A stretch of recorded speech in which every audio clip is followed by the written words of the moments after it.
सलामकुम। कैसे हैं आप सब? उम्मीद करता हूँ आप सब खैरियत से होंगे। अच्छा, तो ये आज हमारा जो है ये दूसरा व्लॉग है। सॉरी, हम काफ़ी मसरूफ़ थे तो हम जो है फिर वो दूसरा व्लॉग अपलोड नहीं कर सके। तो दोस्तों ने जो है वो काफ़ी सारे भाइयों ने, बच्चों ने तो काफ़ी सारे सवालात पूछे थे साइप्रस के हवाले से। तो मैंने सोचा फिर क्यों ना आज फिर टाइम मिला है तो एक वीडियो और कैप्चर कर लें। तो मुझे जो है काफ़ी सारी क्वेश्चन मिले कि जो साइप्रस के अंदर इनकम है और जो साइप्रस के अंदर एक्सपेंसेस हैं वो कितने कितने हैं। तो मैंने कहा चलो आज उस हवाले से थोड़ा सा गाइड कर देते हैं कि क्या एक्सपेंसेस हैं और क्या आपके पास इनकम जनरेट होती है साइप्रस में आने के बाद।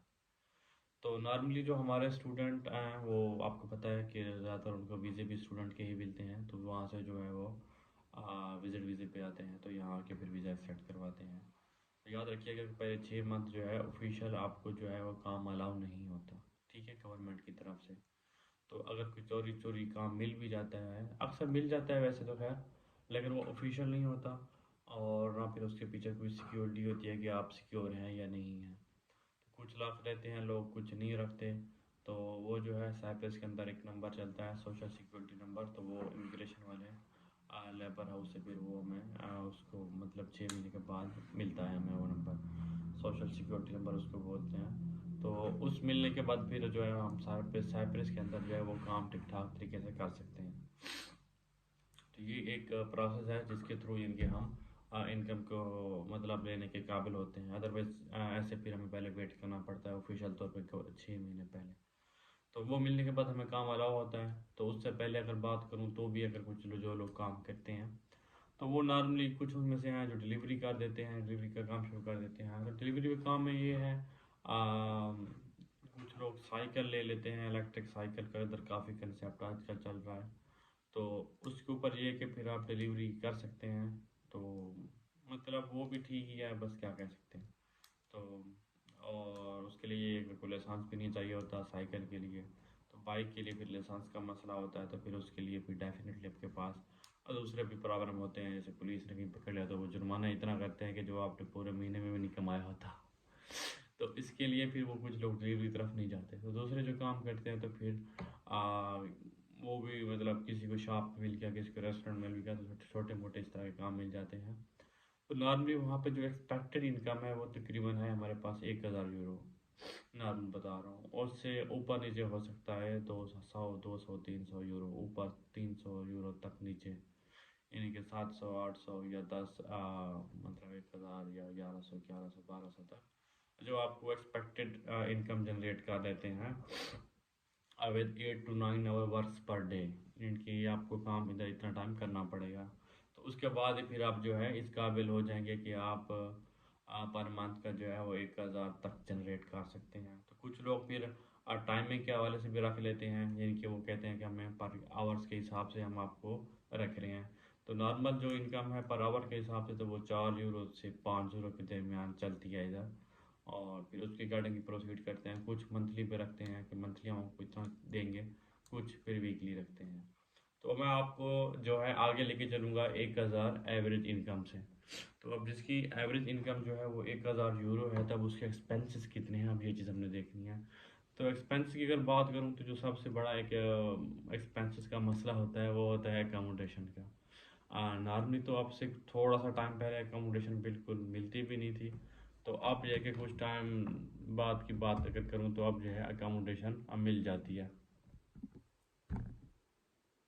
तो अकोमोडेशन मिलने के बाद फिर ये है कि आपके पास उसका जो खर्चा है वो तकरीबन हमारे पास है तो 100 यूरो तक, यानी कि 200 यूरो आपने जो है वो स्ट्रेट फॉरवर्ड रख देने हैं अकोमोडेशन के लिए। और उसके अलावा फिर छोटे मोटे जो दूसरे एक्सपेंसेस होते हैं, जैसे मैं आपको बताऊं खाने पीने का, तो वो इतना महंगा नहीं है। कास्ट ऑफ लिविंग जो है वो आसान है। मतलब सब्जियों का लेना, तो दूसरी जितनी भी चीज़ें हैं, जैसे सब्जी की बताऊं तो जैसे आलू है हमारे पास, वो 1 यूरो के 1 किलो बनता है। आप पाकिस्तान में बनाए तो 310 रुपये का किलो बनेगा, लेकिन हम यहाँ के हिसाब से जनरेट करेंगे क्योंकि अब इस यहाँ के हिसाब से हमें इनकम मिल रही है। तो अगर हमें मिलती है इनकम फ़र्ज़ किया एक दिन की 40 यूरो, तो वहाँ से अगर हम 1 किलो पोटैटो लेते हैं, आलू लेते हैं, तो वो हमें पड़ रहा है 1 यूरो में। तो वो 1 यूरो में मेरे ख्याल में महंगा नहीं है, सस्ता है। तो इसी तरह की फिर दूसरी जितनी भी चीज़ें हैं तो वो इतनी हैं। अब कॉस्ट ऑफ लिविंग जो है बेसिकली अकोमोडेशन से हट के वो तकरीबन है हमारे पास 200 यूरो तक वो भी है, यानी कि मंथली आपने 200 तक खा भी जाना है और मंथली आपके पास जो है 200 तक यानी कि जो आपने रेंट देना है। तो 400 यूरो बनता है ये। और इसके अलावा भी छोटे मोटे एक्सपेंसेस फिर आपके आ जाते हैं। तो मतलब जैसे मोबाइल का इंटरनेट होता है, इसके अलावा वाटर का बिल होता है 4 महीने के बाद, 2 महीने के बाद बिजली का बिल होता है। तो छोटी छोटी ये चीज़ें मिला जुला के हैं जो एवरेज आपका एक्सपेंस है पर मंथ का, वो तकरीबन है 600 यूरो तक, ठीक है। और ऊपर से अगर आप 400 यूरो बचाते हैं तो 400 यूरो को फिर आपने अपनी जेब में रखना है। क्यों रखना है? क्योंकि साल के बाद आपने फिर वो फीस भी देनी है कॉलेज वालों को। तो फीस के मामले में फिर मसाइल होते हैं कि किसी कॉलेज की फ़ीस बहुत ज़्यादा है और किसी कॉलेज की फ़ीस कम है। तो वो भी फिर डिफरेंट तौर तरीके से आपको वो भी देखना पड़ेगा।